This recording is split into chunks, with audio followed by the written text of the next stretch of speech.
योद्धा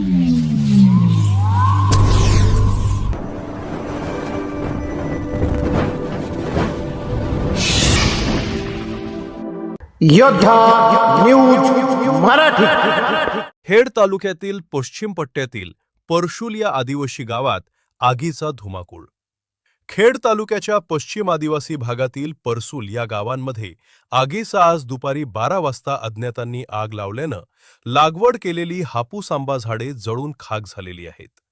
या आगीत शेतकऱ्यांचं मोठे नुकसान झाले।